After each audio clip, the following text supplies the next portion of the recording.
Namaste, EC Love here. Welcome back to my channel. Coming at you today from the shore on Long Island. I decided to come down to the North Shore, or down, up, well, over, however, the coordinates don't really matter, but I decided to come to the shore today. It's a really beautiful sunny day and the skies are beautiful, and we really needed to get out and have some outside time. I wanted to speak today a little bit. I've been getting over being a little bit sick and my throat's not really that strong right now, so music wasn't so much an option for today, but I want to speak about music because I had an experience last night that really shifted some of my perception, I think, of music and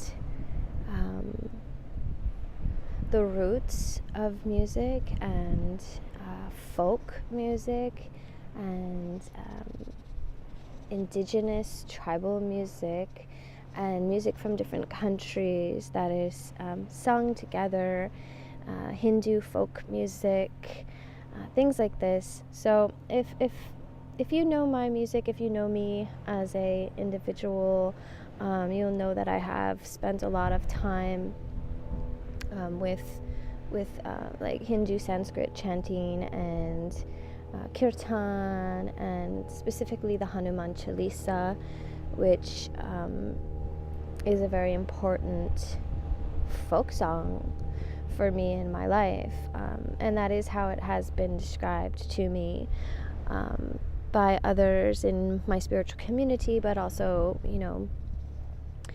by families from India as well, that, this is an old folk song and a song that many people know and sing together in a community in India. And so I've spent a lot of time with music in relation to it being about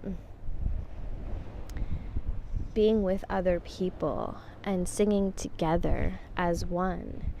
And so last night, and then a little background on me as well, so that's where last night comes in.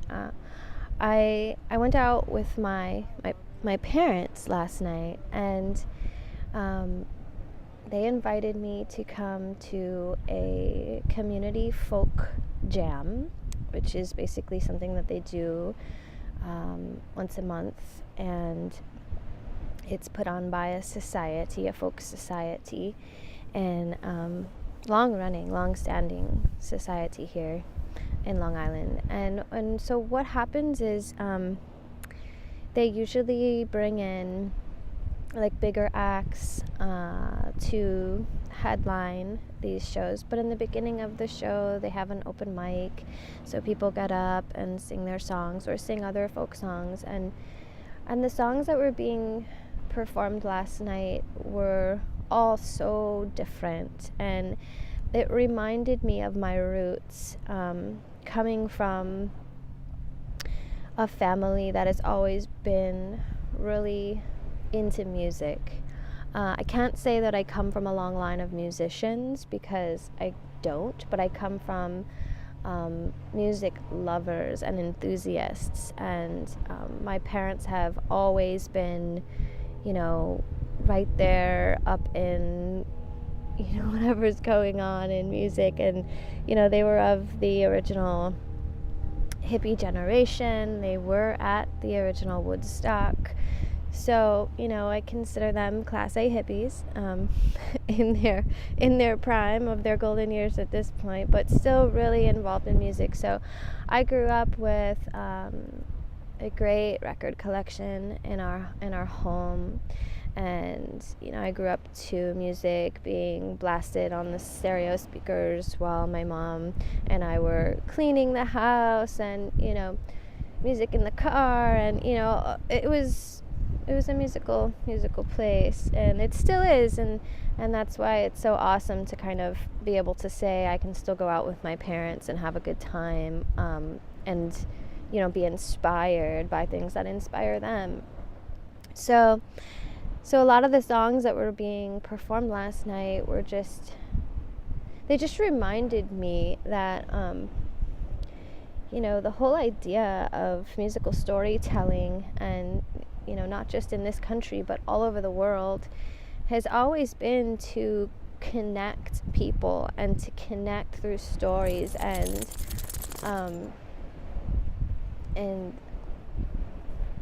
that is such an important part of our culture, and our excuse me, he's going to trip up my cord if I don't remove him. So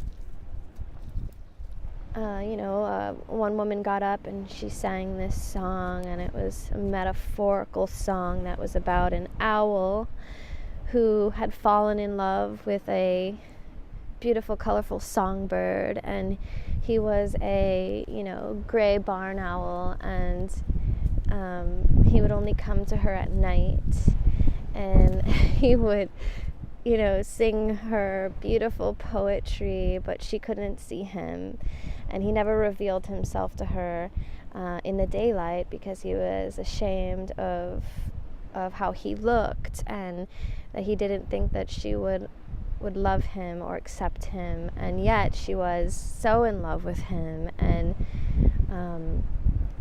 told her family of him, but also told her family that she had never seen his face, but she wanted to marry him. And so in the story, the family throws a party, and he gets an invitation. Owl gets the invitation, and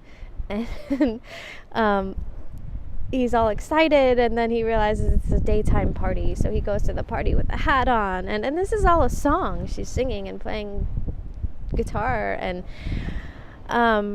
and he shows up at the party, and he has a hat on to cover his face, so he woos everybody at the party, and he dances with his love, and they have this beautiful connection, and then she just wants to see his face because she's so in love with him, so she pulls his hat off and reveals his face, and he gets so mortified that he flies away. And he flies away, and he's never to return, and basically the beautiful songbird says, in her sadness, that it was the most beautiful face that she had ever seen. And so it's like this story of this disconnect of how people think that they may not be enough, or they may not be worthy. It speaks a lot to self-worth, and and the quality of love that can be shared. So this was just one of the songs that was spoken and sung last night, and then multiple other songs, and then these beautiful singer and songwriters came up. The Low Lilies is their name, and I'm so grateful that I got to connect with them. I really hope to see a lot more of them. I'm gonna put in a link in the description box to this video. I'm gonna put a link to a song that they played last night, and they asked specifically for audience members to share on their social media and whatnot. It's a beautiful a cappella song. They're a threesome, 2 women and 1 man, and they are just fabulous together, like so magical, so then the magic of this whole night culminates in an after party, and that after party is always hosted by a different member of the folk society at their home. So everybody goes back after the show, and we have snacks and food, and then there's like a community jam. So before we went out or whatever for the night, and I was getting myself together and getting ready, my father was like, bring your ukulele, bring it, and so I did, and a couple of my shakers and things. So I got to sit in on this circle, and it's not my typical circle of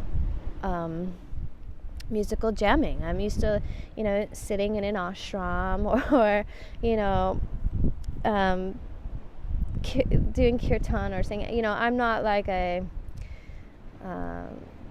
don't know. I'm not used to just playing all of these songs. I mean, these people have repertoires of songs that they can, recite and sing and play together. And it was just so awesome and so good for me to be able to connect and be a part of that and be so welcomed into that, generation of elders and absolutely wonderful musicians that prompted me to play my songs, and they played with me, and I got to sing with them, and really just connect. So what I was reminded of is the importance of learning songs that have come before, but also that have created community. So I think the essence of folk music is really anything that creates community, where people can come together and sing together and play together and really not care how it sounds or how professional they are per se. It's about the healing energy that comes through the songs and through the resurfacing of the songs and rewriting, if you will, of the songs. And so as humans, as spiritual beings, when we harmonize together, when we come into union that way, we are sharing our gifts, and we are giving back to the music that already exists within the matrix of the healing vibrations of this earth. And so it's almost, like my music is somewhat like a channel, right? Like I don't really compose music. I don't think about it in a way that's technical. I don't sit down and say, okay, this is going to be, this is the structure of this song. I don't actually really even have that kind of musical theory background.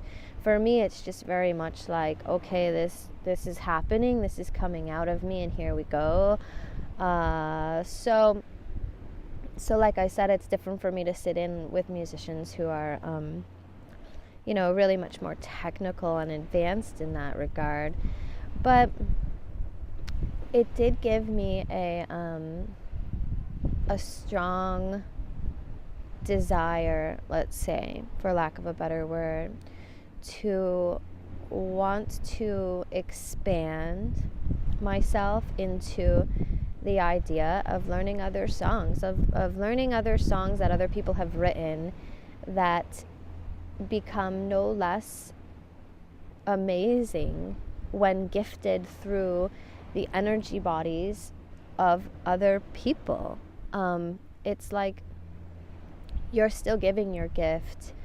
It's just it's been written. And there are a lot of people that say, everything has already been written. Like nothing is new, nothing is not been written. And there's a big part of me that believes that, that we are so connected in life, we are so connected in our energy fields and in our energy bodies that, this is the fabric of life. We are each individual seeds, but we're all connected in the flower of life, that sacred geometry.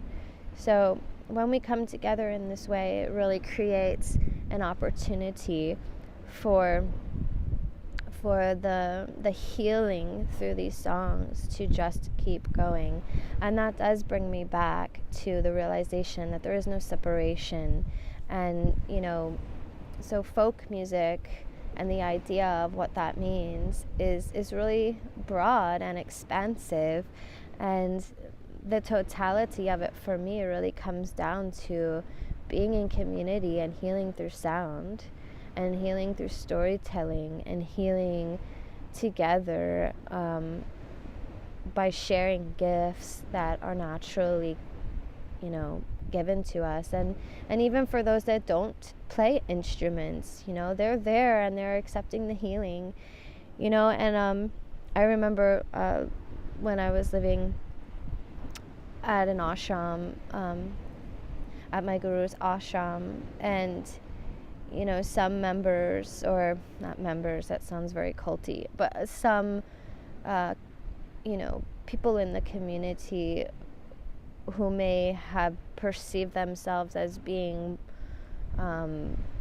more connected than others would judge people coming to the ashram, or people that didn't necessarily sit and chant, or who would just sit and meditate in the temple room rather than participate, etc. And the truth behind that, and the truth behind the message, is that everybody receives their darshan, everybody receives the gift of spirit, the gift of that spiritual space in a different way. And some people are going to partake in the community singing and chanting and praying together, and some people are just going to sit and go into a quiet space within and get their healing there. Some people are going to have a cup of chai and drink and get their healing there. Some people are going to eat a plate of food and take in that Holy Spirit there.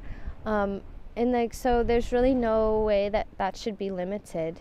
And so in what I experienced last night, it was the same.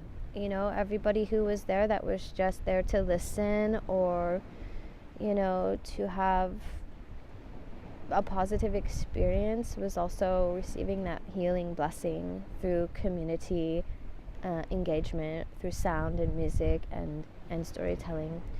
So I just wanted to share that, because I feel like it really shifted my perception on doing quote-unquote cover songs, and made me feel like I could just, like a whole new window, kind of a whole new door opened to me, that made me really hungry and excited for wanting to learn some new songs, and songs that other people could sing with me and share with me, because I just absolutely love that. And nothing in my life has touched me more deeply than how powerful the experience can be when you are in community with other people and singing together,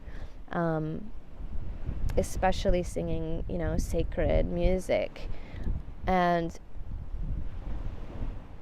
that could be the same song, that could be the same prayer chant, that could be the same folk song, but every single time it's sung is different. Every person that leads that prayer, that leads that song, their energy gets poured through that, and it's always going to be different, yet always the same. So I'm just very honored to be on this path and to have music in my heart and all around me, and I give thanks for that. So thank you for sharing a few moments with me today out here in nature in this beautiful, beautiful weather, and I look forward to sharing more, and I will do so when that feels right. And so blessings and light and love. Please, find my live streaming music at my website, www.labyrinthbutterfly.com, and just stay tuned for more beautiful things to come. Happy spring. I hope wherever you are listening to this and sharing in this moment, the winter is beginning to thaw for you, and flowers are starting to bloom all around you. Blessings and love, family. Namaste. Till we meet again.